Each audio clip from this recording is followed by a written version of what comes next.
The most important thing that we want, our fundamental demand, has been met, which is the reform of the NDC, an independent or a more balanced NDC that would organize acceptable election. This is even more important that a new election. Suppose that we have a new election tomorrow or next year, but without a prior reform of the NDC, then the same problem would occur. We would have bad elections again, protests again, and where would the country be led to?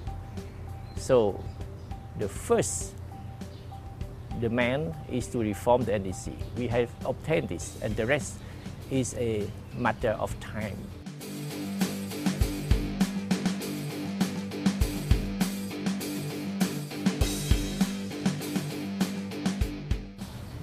Then the whole spirit of the agreement will disappear, because we have to show good faith and good will. If you don't agree on anybody, it means that there is no good faith and no goodwill. So we have to find among hundreds or thousands of potential candidates. You have really to show bad faith and bad will to reject everybody.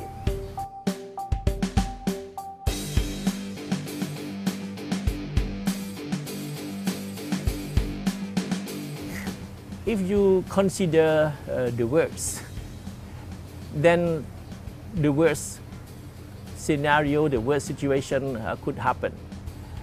But in order to move forward, you have to have some confidence. And not only on that point, there are many other points that if there is no good faith, then the whole thing, the whole agreement would collapse.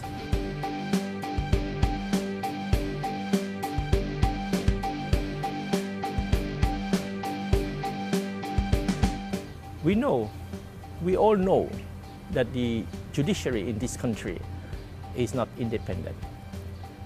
But in our negotiation, even though we had in mind our colleagues who were detained, we still push for our demand, our basic demands to be met.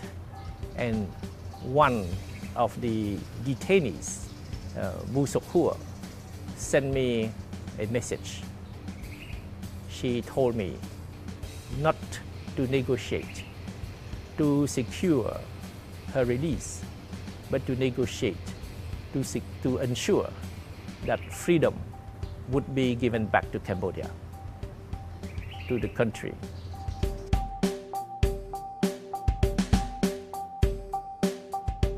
Yes.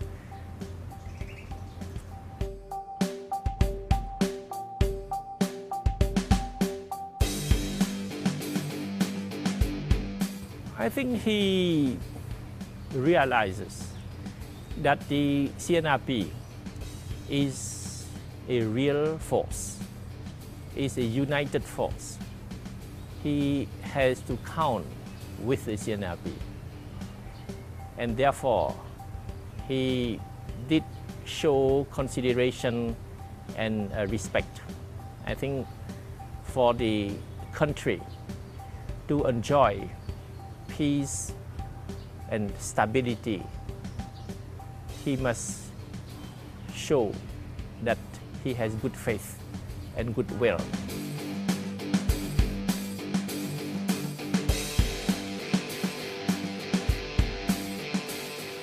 I have just said that the CNRP is a united force. Actually, it is the first ever united democratic opposition in Cambodia's modern history. And it is a strong and determining force because it is united. So we realize that we must keep on being united. It is the sine qua non for us to be effective in our effort to rescue our country.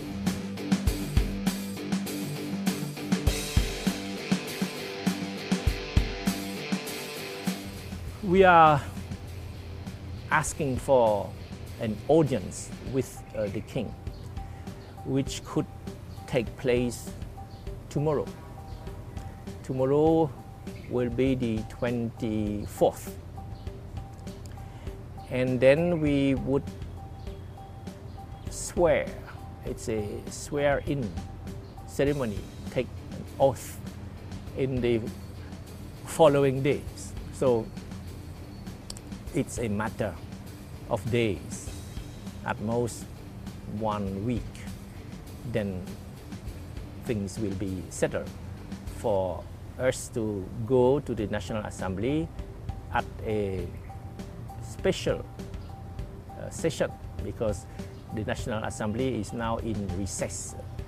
So it must organize a special session for us to join.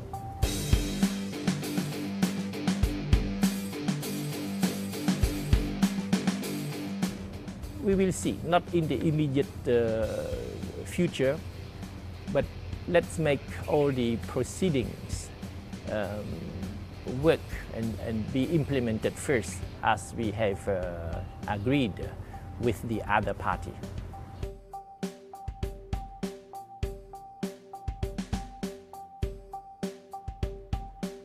No, not at all. Suppose that through the National Assembly, we don't obtain any appropriate response from the government. And suppose that the people who are unhappy, who suffer from different types of injustices, suppose that they have ground to demonstrate in the street because there are no other avenues for them to see injustice being redressed, then we would support them, we would join them in other demonstrations in the street. But we hope that with the new possibilities that are given to us to push the government to correct any bad decisions or any bad action, we would be more effective in helping the people. But we could combine the two possible actions, one at the National Assembly and at the same time in the street again.